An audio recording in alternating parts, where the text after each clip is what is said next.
Waalaikumsalam.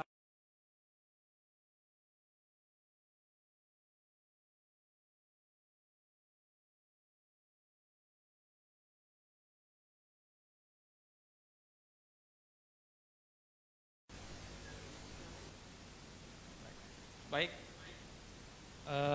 Cedaralun, terima kasih. Ketiga narasumber kita sudah menyampaikan pandangannya, pendapatnya, kemudian juga upaya-upaya yang akan dilakukan, baik itu untuk peningkatan pendapatan negara maupun juga untuk mengatasi penyebaran COVID ini. Tadi sudah kita sampaikan bahwa acara ini kita siarkan secara langsung di Serambi FM, sekaligus juga dengan Facebook Serambi News. Ada yang beberapa masyarakat yang mengajukan pertanyaan. Saya coba lihat dulu. Nah, ini ada beberapa pertanyaan nih. Salah satu di antaranya adalah Anya Fahrizal dari Bapeda. Saya bacakan, telah lebih setahun pandemi COVID-19 melanda Indonesia. Dampak pandemi terhadap aktivitas perekonomian cukup besar, baik global maupun nasional. Sekaitan dengan hal tersebut, berapa kira-kira potensi kehilangan pemasukan dari perpajakan, khususnya di daerah Aceh? Mungkin ini pertanyaannya untuk Pak Iman nih. Silakan Pak Iman nih, langsung. Oke, terima kasih Pak Din. Pertama Pak Fahrizal ya dari Bapeda. Ya memang kalau dihitung potensi penurunan, kami sebenarnya tidak mentargetkan penurunan ya. Karena kalau pajak itu potensi tetap ada, hanya mungkin kami lebih selektif. Jadi kemarin-kemarin itu mungkin ada beberapa perusahaan yang memang tetap bisa tumbuh, ada yang memang sedang turun. Dan juga secara target sebenarnya, target kami di tahun 2021 ini tetap tumbuh sedikit Pak. Jadi dari tahun lalu tuh 4,5 triliun, targetnya sekarang 4,9, sekitar 9 triliun. Tapi kita tetap optimis bahwa kalau kita selektif mencarinya, tidak dalam hal semuanya dikenakan, tapi masih bisa diperoleh. Apalagi kami juga sekarang sedang proses ya drafting yang kemarin Pak Din pembuatan peraturan pemerintah terkait zakat sebagai pengurang PPh terutang, pajak penghasilan terutang. Ini sedang dalam drafting, dan kalau nanti drafting di teman-teman pajak dan di pusat itu selesai, itu akan diserahkan ke Pak Gubernur, karena memang leading sektornya sekarang di Pak Gubernur karena menggunakan undang-undang pemerintahan Aceh 2006. Sehingga kalau itu jalan, kami merasa bisa mengundang, menginvite para pengusaha saudagar-saudagar Aceh yang memang tidak sekarang berada di luar Aceh, kalau mereka ingin membayar zakatnya di Aceh, di Baitul Mal Aceh itu sebagai pengurang pajak penghasilan terutang, maka mereka harus terdaftar di Kanwil Aceh. Sehingga ya mudah-mudahan penerimaan kita juga bertambah dari situ, juga penerimaan PAD Aceh akan bertambah, dan doa Bu Diah yang memudahkan kami supaya tercapai penerimaan. Amin, terima kasih Bu. Itu juga mudah-mudahan tercapai. Oke, itu jadi untuk potensi penurunan kami terus terang tidak sampaikan gitu ya. Karena tapi kita sudah selektif, beberapa sektor memang itu turun, sektor lainnya itu naik. Mungkin itu Pak Din. Baik Pak Iman, ya pastilah pajak tidak boleh turun ya. Kalau turun berarti pendapatan pemerintah juga turun. Program-program yang untuk meningkatkan kesejahteraan masyarakat juga akan terganggu gitu. Dan bahkan wajib pajak kita ini masih kecil dibandingkan negara-negara yang lain gitu. Atau paling kurang belum tercover secara baik gitu. Jadi tidak ada istilah turun. Kalau bahwa faktanya nanti turun itu soal lain gitu Pak. Baik, kita baca lagi penanya yang kedua nih dari follower kita. Tidak ada. Oh, baik. Pak Anif. Nah, ini saya kembali ke Pak Anif nih. Tadi pagi saya dapat informasi juga baca-baca bahwa 2 bulan terakhir ini COVID itu mengalami penurunan. Tapi beberapa hari terakhir ini naik lagi gitu ya kan. Nah, Amerika itu sudah membuat vaksin kepada masyarakatnya 120 juta. Kurang lebih 35% dari jumlah penduduknya dalam jangka waktu 2 bulan. Nah, sementara Indonesia itu baru 11 juta ya, kurang lebih. Itu hanya 5% dari jumlah penduduk Indonesia. Jadi upaya untuk mencapai herd immunity itu masih jauh sekali. Nah, ini apa upaya-upaya kita untuk mempercepat proses vaksinasi ini? Sebab pajak ini sudah mati-matian mencari pemasukan gitu.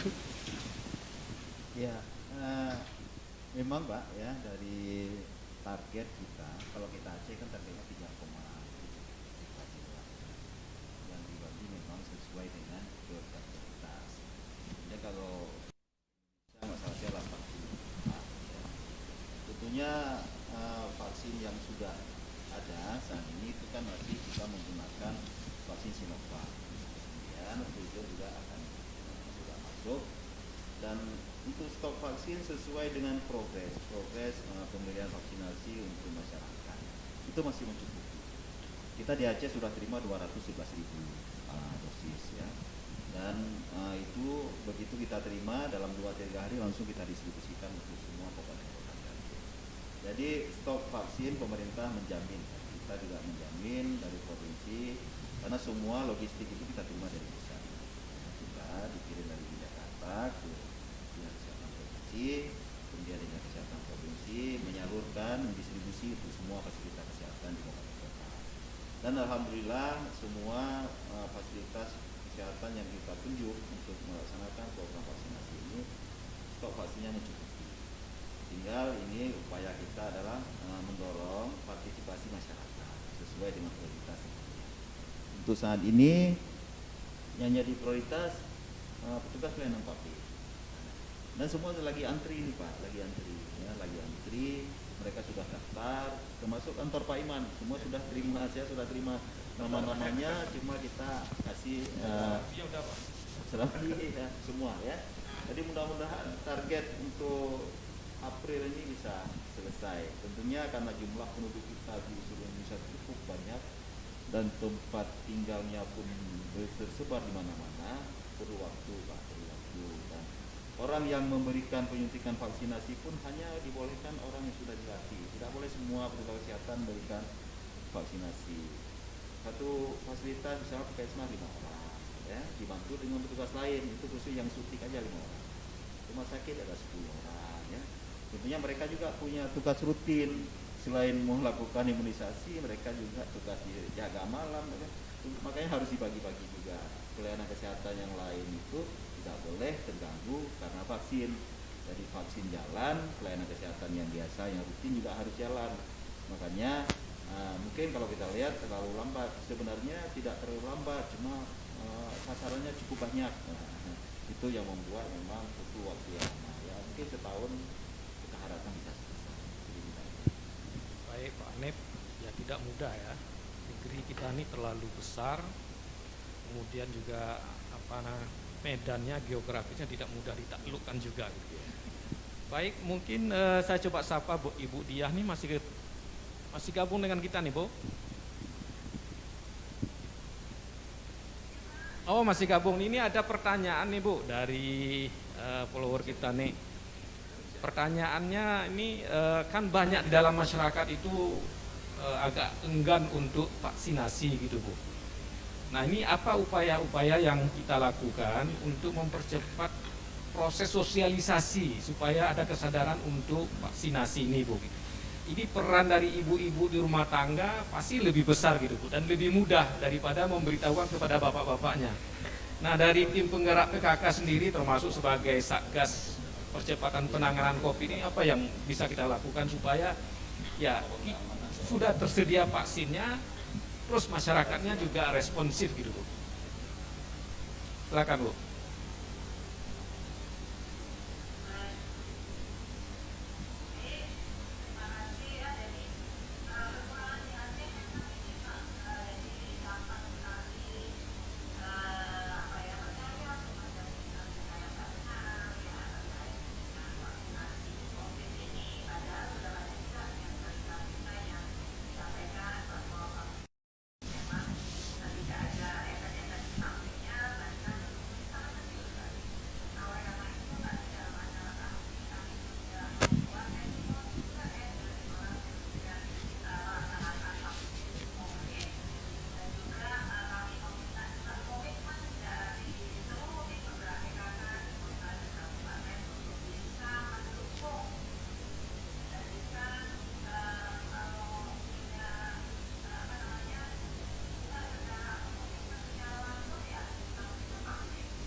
berita-berita rumor yang dipercaya. Nah ini makanya kita memang harus berperan ini ya, harus banyak ibu-ibu menyampaikan berita-berita yang baik, juga sosialisasi terhadap COVID-19. Itu mungkin Pak, ayo kita semuanya jadi keluarga kita sendiri untuk bisa melaksanakan vaksin COVID. Baik Bu, terima kasih Bu Dia. Ini lagi on the way Bu ya. Ya, terima kasih sudah menyempatkan diri dalam suasana yang padat sekali acaranya Bu. Pak Iman, ini sambil kita menunggu pertanyaan-pertanyaan yang tampil, ada baiknya juga saya mau mengajukan pertanyaan juga nih Pak Iman. Ya, apakah ada peluang-peluang sumber pajak yang lain Pak?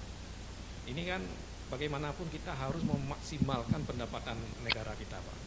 Nah, Bapak ada melihat lagi sumber-sumber baru yang ada di Aceh gitu Pak? Gagal Pak sih nanti Pak. Oke, terima kasih Pak Din. Jadi memang PR kita adalah bagaimana memperluas baseline pemajakannya. Jadi bukan dengan wajib pajak yang itu aja, tapi mencari tadi sumber-sumber barunya. Ada juga memang intensifikasi. Kalau kita lihat dari program kebijakan strategis nasional untuk penerimaan pajak, salah satunya adalah kita akan fokus ke perusahaan-perusahaan grup.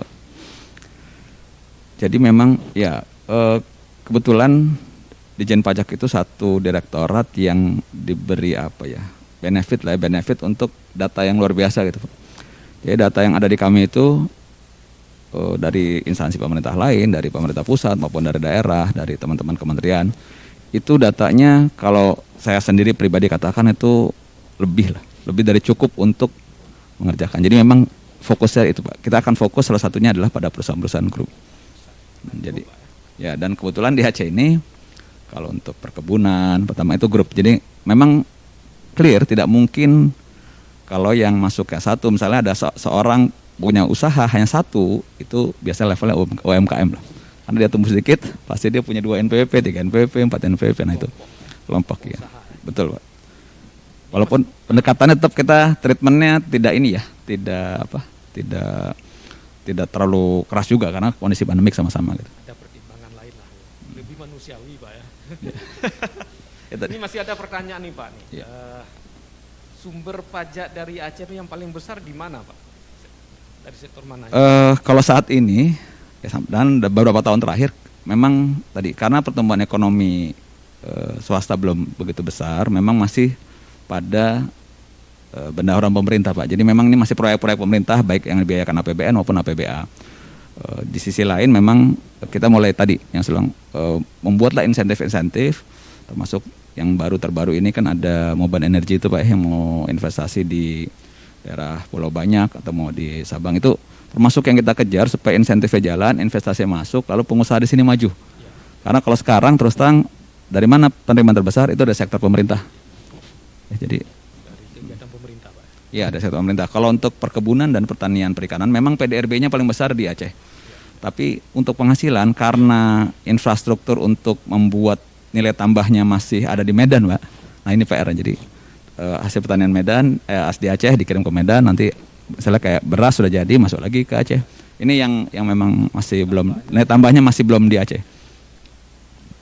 Baik Pak, terima kasih nih Pak Hanif. Dan tadi untuk memulihkan ekonomi itu salah satu proses vaksinasi yang dipercepat. Yang kedua juga tidak bisa mengabaikan protokol kesehatan.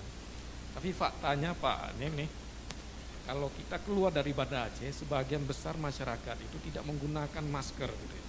Dan selalu berkerumun gitu ya kan. Jadi sambil menunggu vaksinnya agak lama nih, kita juga masih agak khawatir gitu Pak. Ini apa upaya-upaya yang kita lakukan nih Pak? Iya. Kita melihat memang kepatuhan terhadap protokol kesehatan bukan hanya di Aceh, di luar Aceh, di luar negeri malah. Ini sudah mulai menurun. Makanya kita harus berupaya terus memberikan edukasi ke masyarakat. Bukan berarti kalau vaksin kita sudah masuk. Dan kita melihat juga kasusnya itu terus naik turun. Ini artinya bahwa virus COVID itu belum hilang. Saat-saat tertentu intensitasnya meningkat, saat-saat tertentu intensitasnya menurun. Ya. Dan ini bakal kemungkinan untuk meningkat lagi ada, bukan tidak ada. Tergantung bagaimana kepatuhan masyarakat dalam menjaga kita sendiri, menjaga individu kita sendiri supaya tidak terpapar dengan virus. Ya. Kalaupun ada saudara-saudara kita yang kena, kita upayakan jangan sampai tertular di orang lain. Kalau ada misalnya dalam satu keluarga kita yang kena positif COVID, diupayakan supaya anggota keluarga lain tidak kena. Bagaimana caranya? Yaitu kita patuh terhadap aturan yang sudah ditetapkan oleh pemerintah. Kalau satu orang kena, itu wajib isolasi supaya yang bersangkutan tidak berhubungan dengan yang lain, termasuk anggota keluarga sendiri. Kalau ada salah satu anggota keluarga kita kena, isolasi, boleh isolasi mandiri di rumah. Lebih bagus rumahnya ada kamar khusus, ada fasilitas khusus, WC, toilet khusus sendiri. Jadi jangan sampai berhubungan dengan anggota keluarga lain. Demikian juga di masyarakat kita berharap kegiatan-kegiatan yang banyak melibatkan orang banyak itu juga. Pak Gubernur sudah menginstruksikan kepada ASN Aceh, tidak boleh menghadiri pesta, tidak boleh membuat pesta, tidak boleh duduk di warung kopi. Ya. Ini salah satu upaya pemerintah Aceh untuk mengurangi atau menghindari tertularnya virus COVID ini satu orang ke orang lain.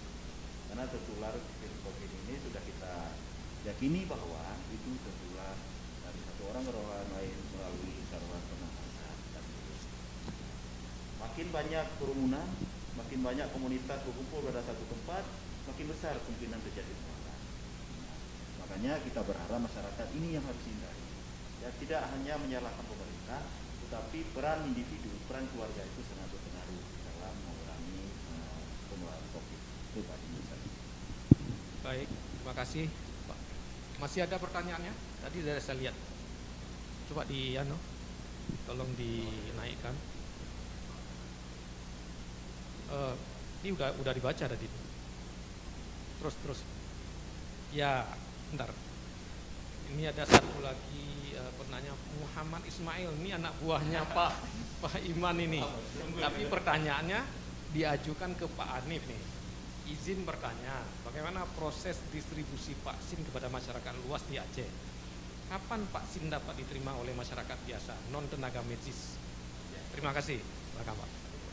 Ya, tenaga medis sudah selesai, ya, Pak Ahmad Ismail. Untuk tenaga medis sudah selesai. Kalaupun masih ada satu-satu itu tidak dikhususkan tenaga medis, jadi bergabung dengan kelompok masyarakat biasa. Jadi kelompok masyarakat saat ini yang jadi prioritas dua Pak. Yang pertama petugas pelayanan publik, baik pemerintah lansia. Nah, kalau dulu kan yang menerima vaksin itu dibatasi umur 18 sampai 59. Sekarang mulai 18 sampai seterusnya tidak dibatasi lagi. Lansia juga sudah dibolehkan. Ya. Tentunya dengan syarat-syarat khusus yang sudah ditetapkan oleh pemerintah. Untuk masyarakat umum yang lain, ini ya kalau memang tidak ada berhubungan dengan pelayanan publik, ini kita belum jadi prioritas. Kita tunggu nanti dari pemerintah pusat kapan menjadi prioritas yang masyarakat umum, tentunya nanti harus bersabar dulu. Karena ini masalahnya yang pertama vaksinnya terbatas, kemudian petugasnya juga terbatas, tidak mungkin sekaligus semua. Makanya pemerintah mengatur tahap ini petugas medis, tahap ini petugas pelayanan publik, setelah itu nanti masyarakat umum biasa. Tentunya semua akan dapat sesuai dengan prioritas kita. Kita jatahnya 3,7 juta jiwa seluruh Aceh, nanti akan kita penuhi pelan-pelan sesuai dengan target 5 juta lebih. mungkin itu Pak Din ya, Pak Ismail juga tadi. Ini ada juga pertanyaan dari Balai Litbang Kes Aceh, tapi pertanyaannya sama yang tadi dulu. Untuk vaksin, apakah vaksin yang saat ini tersedia di Aceh hanya khusus untuk tenaga medis saja? Saya kira Bapak sudah jawab tadi ya.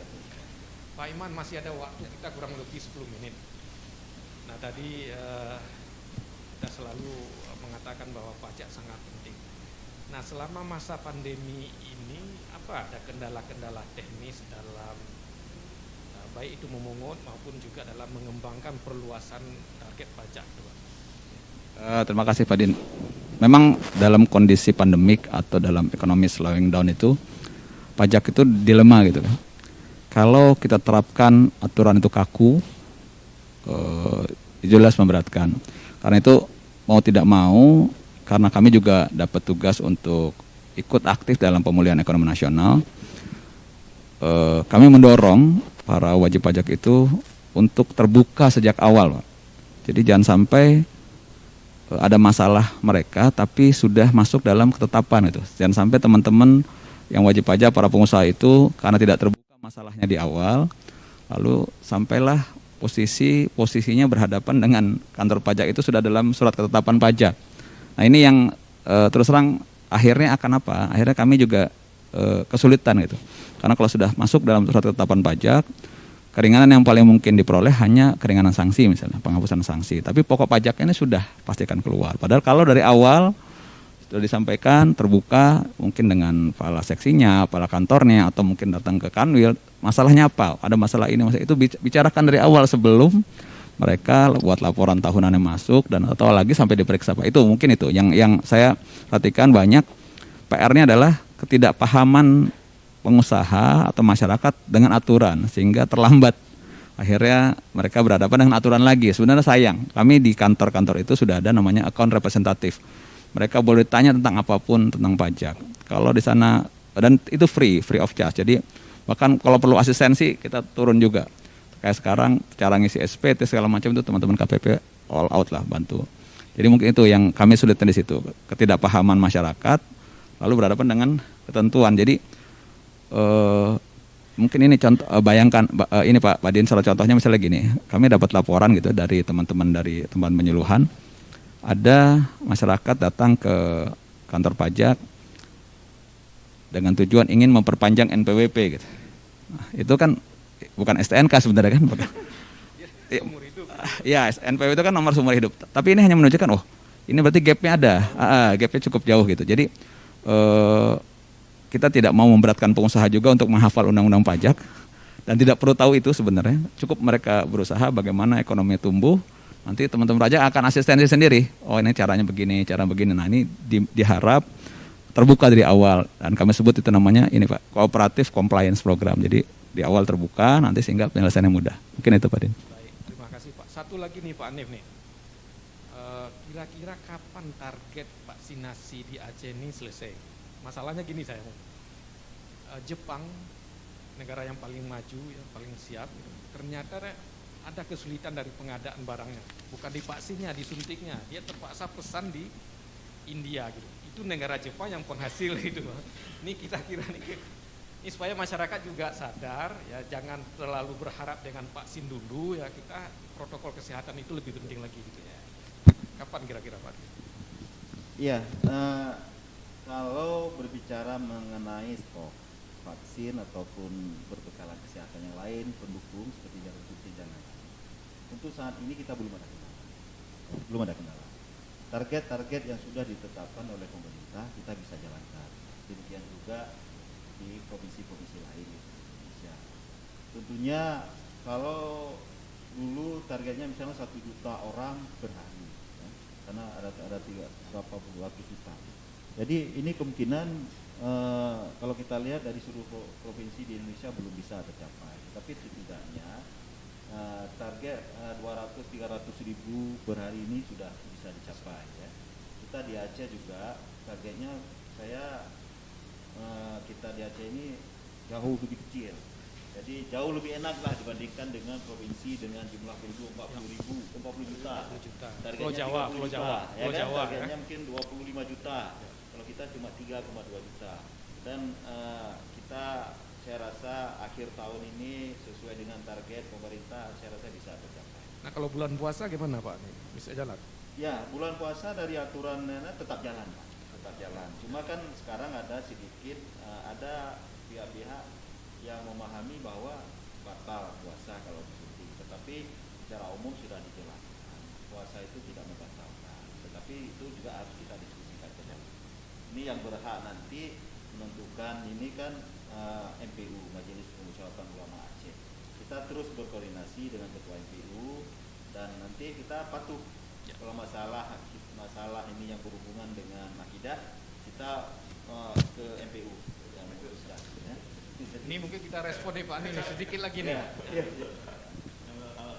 Kemudian 2 kali kalau apakah cukup stok vaksin? Ya cukup, pasti cukup ya. Karena vaksin yang diterima saat ini sudah cukup banyak di Bio Farma. Jadi kalau dulu Tiongkok itu kirim ke Indonesia dalam bentuk ampul, ya. Sekarang dalam bentuk grosir ini istilahnya beli bahan baku drumnya lah, 1 drum itu kan. Nanti yang buat dalam bentuk ampul atau vial itu di Bio Farma. Ini juga memudahkan proses pengiriman. Kalau jarum suntiknya Pak? Jarum suntik cukup. Iya Aceh malah kita jarum suntik yang lama saja masih cukup banyak di gudang. Jadi itu nggak usah khawatir. Itu berbekalan kesehatan cukup saat ini. Untuk vaksin yang kita terima sudah cukup ya. Mudah-mudahan sesuai dengan kebutuhan. Selalu kalau mau habis kita jualan supply ya ke daerah-daerah. Baik, Cedaralun, demikianlah webinar kita siang hari ini. Kembali kami ingatkan bahwa pajak salah satu sumber pendapatan untuk mendukung vaksinasi supaya kita bisa keluar dari krisis ekonomi ini. Kita bangun kesadaran kita semua, kesadaran sebagai wajib pajak, kemudian juga kesadaran memilih hidup sehat. Terima kasih pada Pak Iman, Pak Anif, dan juga Ibu Dia. Forum saya serahkan kembali ke Tia. Silakan Dia.